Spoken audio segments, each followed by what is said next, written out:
Hello, everybody. This is Rick from the TaxStone team, and I would like to thank all of you right away for joining me for another webinar. Today's topic is going to be slightly different than usual. Instead of focusing on a lot of smaller topics as part of a bigger picture, we will have a deep dive into one function today. But before we get started, let me just point out one thing. Our team is standing by, and they will be answering all the questions you send into the Q&A section. So make sure to let us know if you want to know anything more about any topics that you see here during the day. So let's take a look at our agenda. Our goal today is to go over everything related to e-signatures. We're going to start by going over what you can request signatures from your clients on. We'll then go through the basic signature requesting process. Once all of that is clear, we will talk about the additional authentication you can get with TaxStone. After that, we will show you how to handle requesting signatures when there are multiple signers involved. We'll follow this up by showing you the client experience, and after that, we will go over other ways of requesting signatures, including the proposals.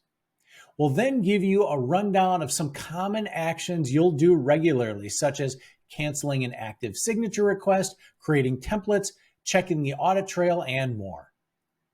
There's not much prep work if you want to follow along. Just make sure you have a test client account you can try things out on and keep a PDF document at hand. We'll also take a couple of short breaks throughout the session, so you will have time to catch up and also ask us any questions. So let's get started. First, we need to talk about what e-signatures actually are. E-signatures, or electronic signatures, are just as valid and legally binding as the regular handwritten signature you used to get on physical documents. In TaxStone, you'll have all the tools necessary to request such signatures and even some additional options for extra authentication and record keeping. You'll be able to request signatures on any PDF document or proposal you send to your clients, and they'll be fully locked once they've been signed to prevent any further changes. This means you can upload anything from government forms like the 8879 to any other type of document you need a signature on. With the aforementioned proposals, you will have a streamlined way to handle any generic contracts and engagement letters without even needing to upload them or manually request a signature. Now, let's switch to the portal and we will show you the ways to request signatures. We'll start by opening any account, but if you want to follow along, open your test client account at this time. Once it's open, head to the Docs tab, since that's where most of our work will be done. Now, I already have a couple of documents here, which I will use for demonstration purposes, but if you haven't uploaded any, just drag them into the portal and you will be done in just a few seconds. Once it's in, just click on the three dots on the far right of the document and you'll see a request signature option. There's only one really important point we need to emphasize here, since we often see questions about this. If you don't see this option, it's likely because your document is in the wrong folder. Now, if you watched our document-centered webinar, you'll know that your folders can have different privacy rights, which also affect what can be done with their contents. Now, in this case, when you want to request signatures, the document needs to be in a folder with client can view rights. Those are the folders with the eye icons on the right. In my case here, it's the Firm Docs Shared with Client folder and all of its subfolders. Now, if you're curious whether the documents in the folders with client can view and edit rights count, the answer is no. So make sure to place all the documents you need to request signatures on in the correct folder type. Besides this, just make sure that the document is a PDF file and there won't be any other requirements to worry about. As long as those criteria are met, you'll see the request signature option here on the right. I will click on that now. So do the same to start the setup process. You'll see a new page load where you can see your document, but also a menu with several options on the right. If you're a tax preparer in the US, you're likely very familiar with this form right here. But once again, this feature works for any document. So we're just using this one as an example for today. We're going to focus on the most important functions that will help you understand this feature first. There is a signers section here that will display all the active contacts linked to the account. Active contacts are the ones who have their login toggle switched on, meaning anyone who can log into this particular account. After you select the person you want to leave the signature for, you'll be able to drag the field onto the document. It's really as simple as that. You can then drag any of these other fields into the document if you want to get some additional information. So in this case, the initials, the date, but also anything else thanks to this text field. After dragging that one in, click on it and then enter its purpose so the client would know exactly what you need from them. Next, we always recommend enabling automatic reminders when you need your clients to do pretty much anything. So the same goes here. Enter how often you want them to receive a reminder email, and then also just set how many times you want them to get that in total. You can also enable this toggle if you want to include a custom message in the notification email. Now, let's talk about these two toggles at the top of the menu now. I mentioned earlier how you can get additional authentication done as part of your signature request, and these two toggles here are the key to all of that. Knowledge-based authentication, or as we'll refer to it here moving forward as KBA, is a verification step that requires the user to enter their social security number and answer some questions from their public record in order to prove their identity. Now, this is only relevant for the United States. So if you're based in Canada, Europe, or elsewhere, it will be disabled by default, but you can still enable it in your firm settings. However, if you are in the United States, you likely already know that certain forms do require this extra authentication. The most common one is the 8879 form that you just saw.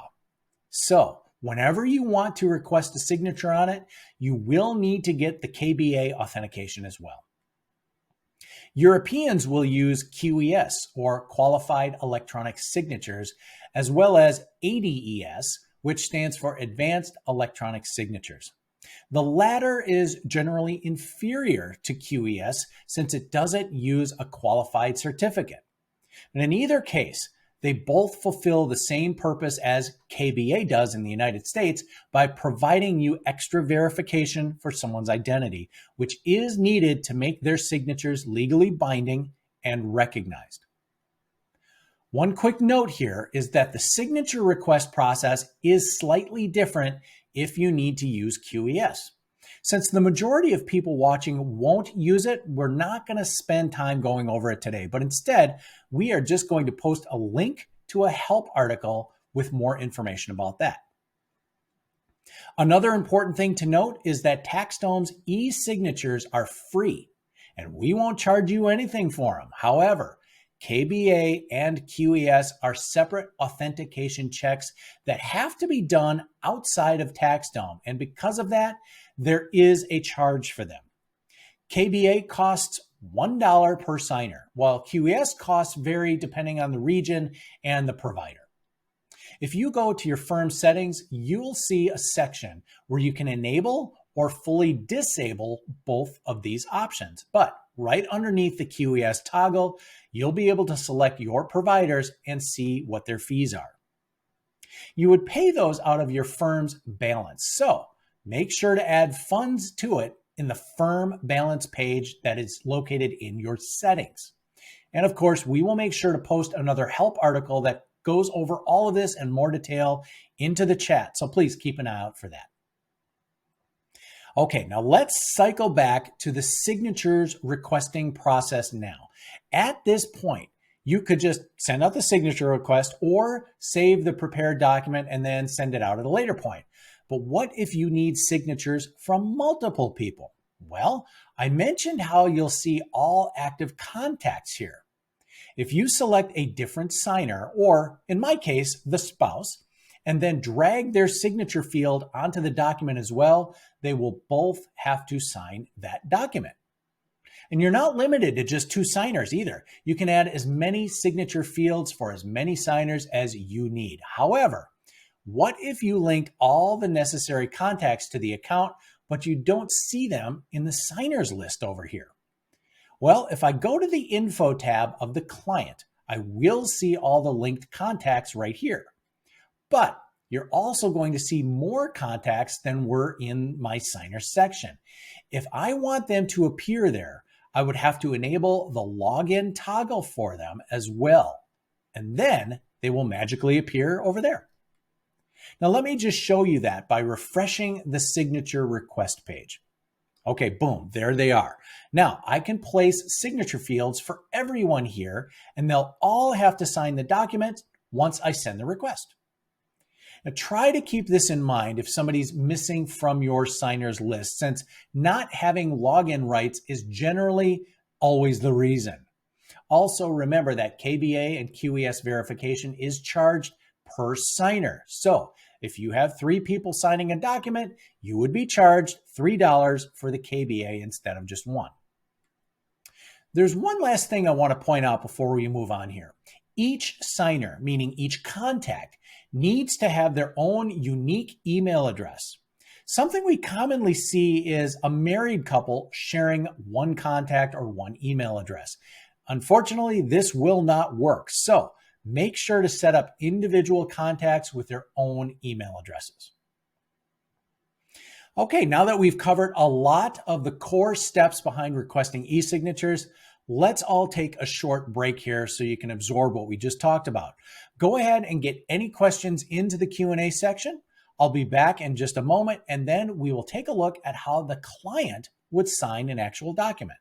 So, short break. I'll be right back with you.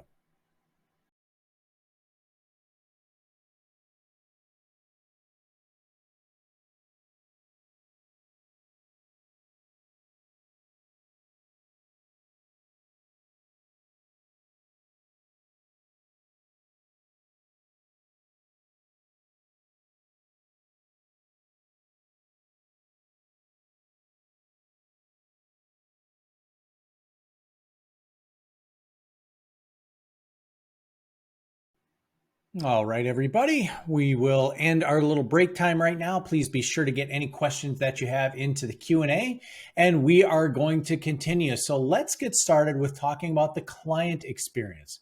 Now, I already logged in as one of my clients in order to show you what their side will look like, but you don't necessarily need to follow along for this part, since I'm just trying to show you what it will look like for them.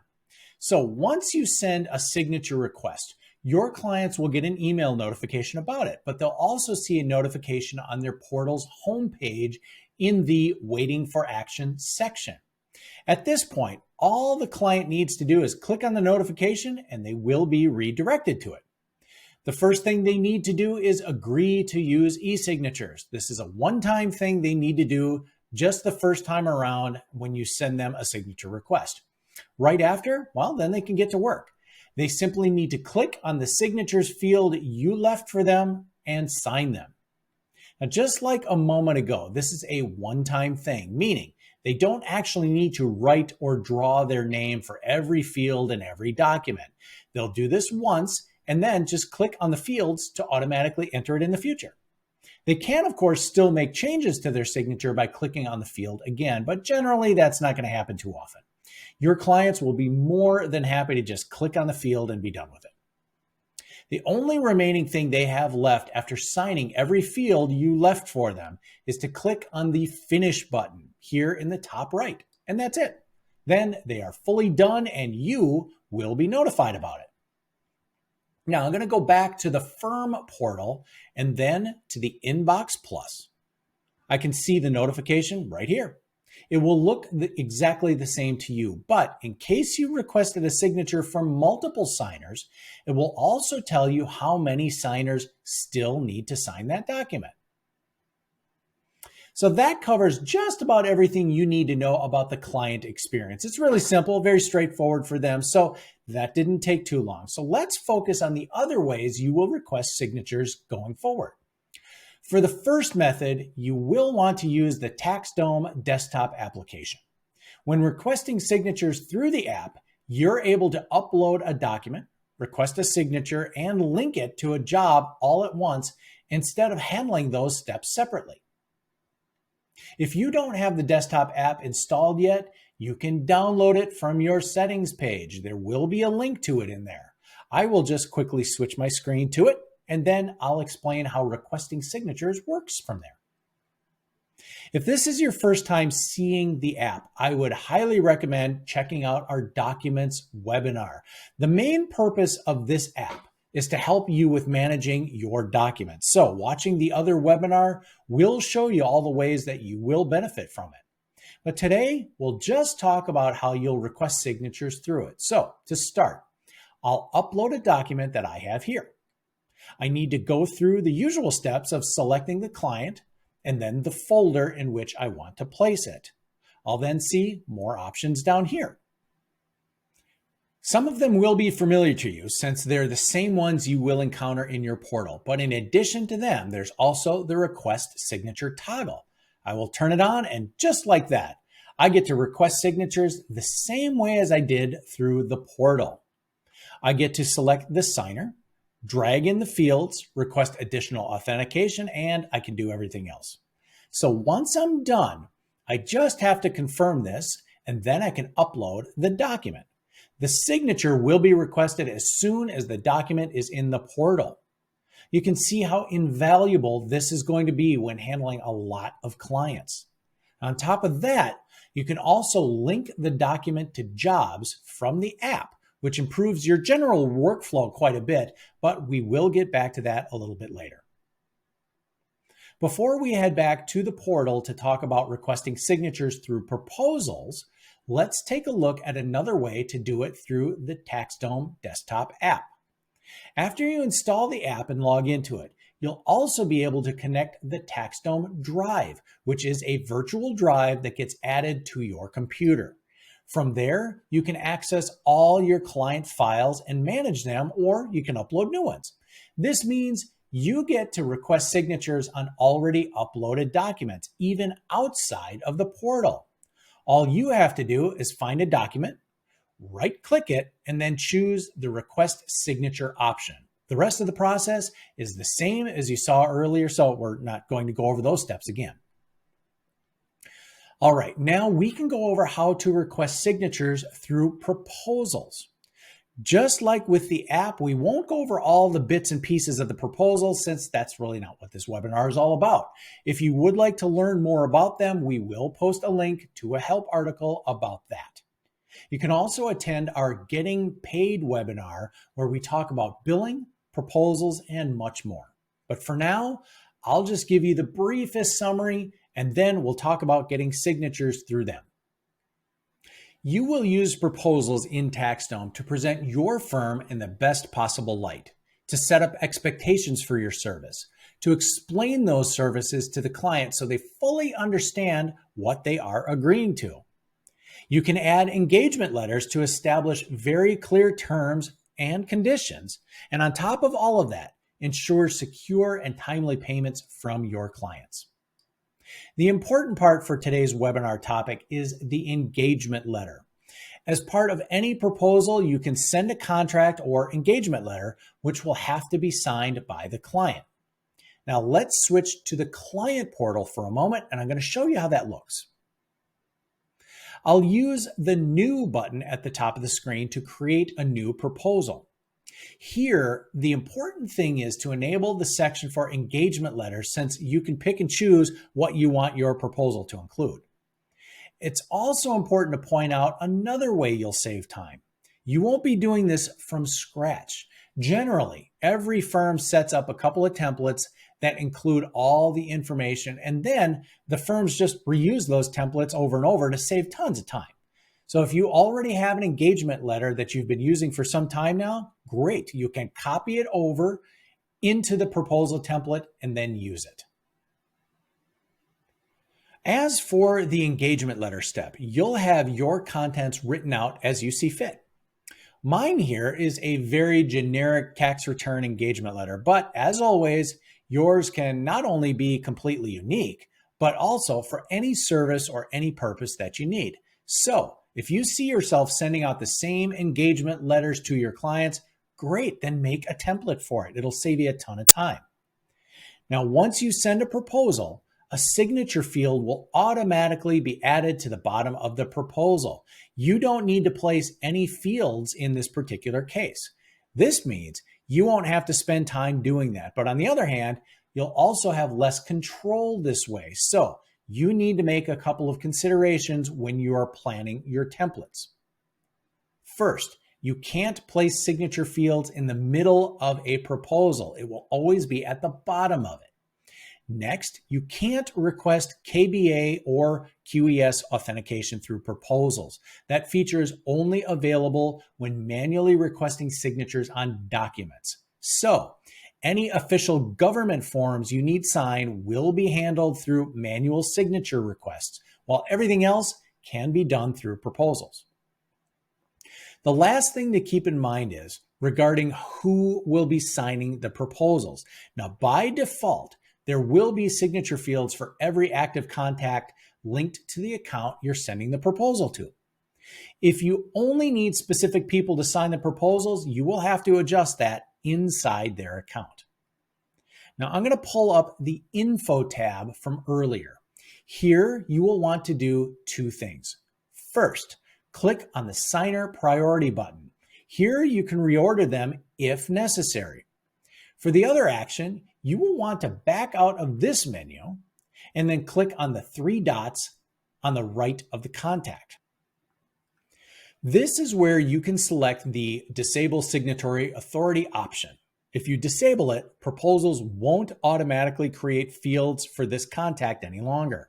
However, this does not stop you from manually placing signature fields into documents for them when necessary. So just to reiterate, proposals help you get signatures on any contracts or engagement letters you don't need additional authentication on, beyond the signature itself, of course. For government forms and for similar documents, you will want to request signatures manually. The last thing I'll show you here is, once again, the client experience. I'm going to open up the client portal and then open the proposal notification right here. It will redirect me to a slightly different looking page, but the client will just scroll through the contents, read them, and then once they reach the bottom, leave their signature before finishing everything up. So just like with the other signatures, all of this is very, very easy. Okay, folks, so now let's take another break here just to let you get all your questions answered by our team. I will give everybody a moment, and then we will go over the most common signature-related actions that you are going to be performing.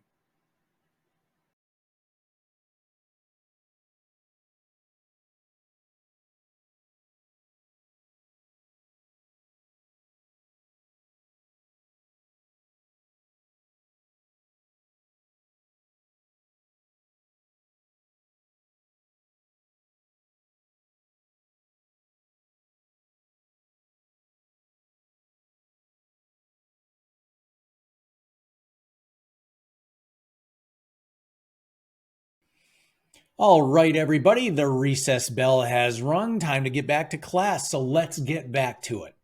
We already covered the main things you need to know about requesting signatures, but now we're going to take some time to go over the small things which will help you with your day-to-day work.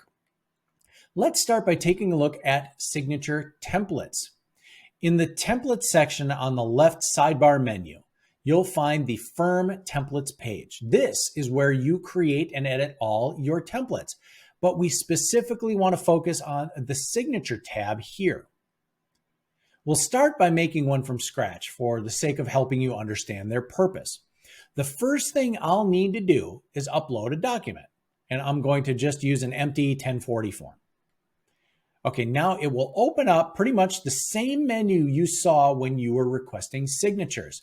I'll be able to freely place fields for different signers and then save the template once I am done. I mentioned how having proposal templates saves you a ton of time since you can load all the pre-made content from a template and then just send it out without needing to do anything additional like manual signature request. Since manually requesting signatures is generally done on documents which are completely unique to each client, you can't use proposals. However, you can still speed up the process by having templates for each form you'll commonly request signatures on.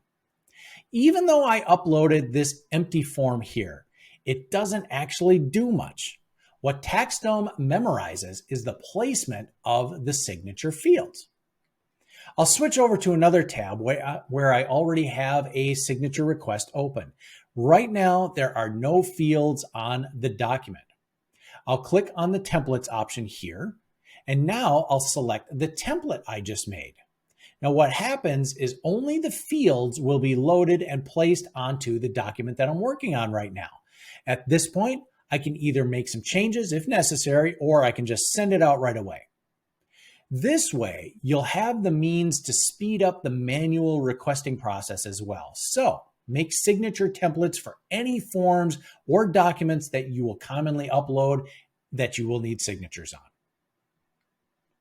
Next, let's talk about situations where you don't need the signature request any longer for whatever reason. Whether that be the client coming to your office and signing documents in person, or due to mistakes in your document, or any other reason which might occur. You're likely going to find yourself in a position where you won't need a request any longer. So how do you handle that situation? Well, good news, it's actually really easy. There's two ways that you can go about it. The first one is to cancel the request. If you sent out the signature request and no one has signed it yet, you'll simply be able to click on the three dots on the right and then choose Cancel Request. That's all there is to it. However, what if somebody has already signed and there's still other pending signers? Well, in this case, if you try to cancel it, you will notice that the option isn't there. Instead, you'll have to void the signature request. This will effectively do the same, but you'll have to provide the reason for voiding it, and you also notify the remaining signers about it. Additionally, the document itself will have the voided label, and you won't be able to request signatures on it ever again. And this leads us to our next point.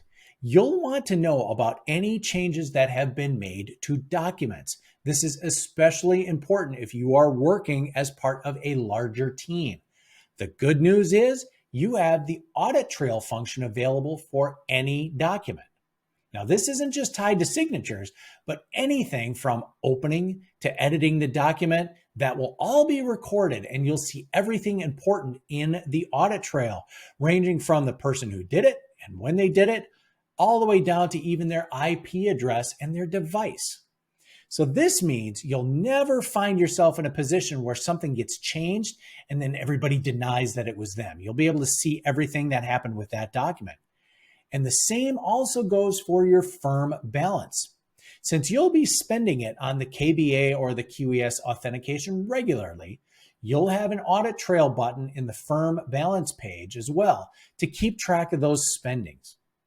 Having a clear history log will certainly save you some time and a bunch of headaches. All right, now let's talk about linking documents to jobs and invoices. Now, this isn't something that affects your signature request process, but it's still very important to know because it makes working in TaxDome much easier for your entire team. First, I will show you right away how to link the documents. There are two ways you can do it from the documents page. You can click on the three dots and select the Link Jobs option. A new menu will appear, and you will get to select the job you want to link it to, or even multiple jobs if necessary. You can also link it as you're requesting the signature. Once the page loads, there will be a button above the menu, and it will function the same way as the previous method. As for linking the document to an invoice, or in other words, locking it, you'll do that by selecting the Edit option here. In this menu, you'll see a link invoice option. So once again, Just select the one you need and you're done. Now, let's talk about why you would do either of these things. When it comes to linking documents or any other items to jobs, we always recommend doing it. Now, why do we recommend that? Because it will keep all the information relevant to a job you're handling all in one place. There won't be a need to visit several pages looking for things related to the job, since you and your team will be able to just open the job and see everything listed there. Convenient, isn't it? Now it gets even better. Jobs can auto move through your pipelines once pending actions are completed. This means invoices being paid, tasks being completed, organizers being submitted, and documents being signed. So, if one step of your process involves waiting on a client to sign a document before you can proceed with the rest of the process, you can link the document with a pending signature request, and once the client signs it, the job will automatically move into the next stage and let you continue doing your work. Now, what about locking it to an invoice?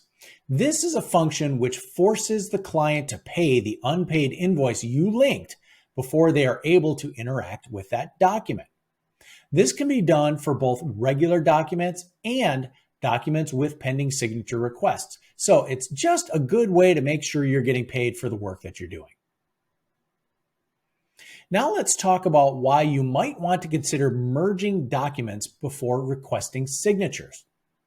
We talked about TaxDome's signatures being free, but if KBA or QeS checks are needed, there will be a charge for those, as I mentioned earlier in the webinar. The charge is on a per signer basis and not per signature. So if you have 10 signature fields in a document for one signer, you'll still only be charged $1 for the KBA check instead of $10. You can use this to your advantage. If you need signatures on multiple documents and you might want to save a little bit of money, you can use TaxDome's merge function. Now, if I select a couple of my PDFs here, the bulk actions menu will appear above the list. There you will find the merge function. Just like you'd imagine, it lets you combine multiple documents into one. If you then request a signature on the merged document, you can leave signature fields everywhere you need, but still only pay the KBA or the QeS fee for one document instead of multiple. The last thing I want to talk about is what if the KBA authentication fails? I mentioned earlier in the webinar that when you send out a signature request and enable the KBA toggle, your clients will need to enter their social security number and then answer a couple of questions from their public record. Those questions are multiple choice type questions, and generally your clients won't have issues with them. But what if a client of yours fails to answer those questions correctly? You will receive a notification about them failing the KBA authentication. They will get a second attempt, but if they fail it again, you will have to reset it and resend the request like you see here in this help article. We'll, of course, share this help article in the chat in case you want to look at it in more detail a little bit later on. But the main thing to remember is that you will be charged again if your client keeps failing their KBA authentication. Now, we prepared a small illustration here to help you visualize the steps in case your clients fail those checks. Now, we're going to leave this image up here on the slide as we go ahead with our last little break here. Take the chance to ask us any remaining questions that you might have, and then we will start wrapping up this webinar. I'm going to be back with you in just a moment.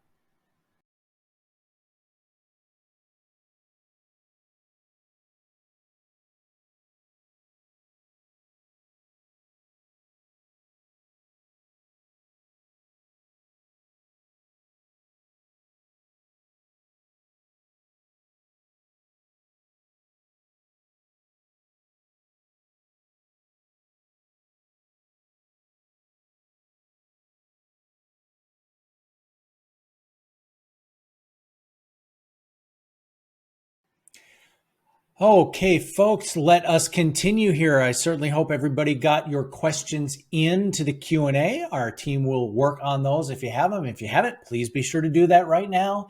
And let us take a moment to recap everything that we went over today. We started today's webinar with an explanation of our electronic signatures, and then we went over the steps for requesting signatures on those documents. We also took the time to go over our additional authentication tools, KBA and QeS. We followed that up by going over the extremely streamlined client experience and then checked out the other ways you'll be able to request signatures through the TaxDome desktop app and proposals. We then finished things up by talking about various situations you will encounter and our recommended actions. Now, today's session was much more single topic oriented than what we do in most of our other webinars, where we generally cover a much broader range of topics. Certainly hope you were able to follow along and get a really good understanding of everything that we went over today.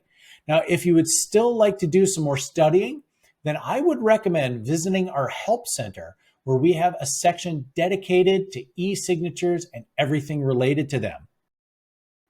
Alternatively, you can also visit our TaxDome Academy. That's the best place to learn the ins and outs of TaxDome at your own pace by going through our interactive courses. So everybody, that wraps up our webinar for today. Thank you all for joining me for today's session. I certainly hope I'll see you all in other webinars coming in the future. Take care, everybody. Have a great rest of your day.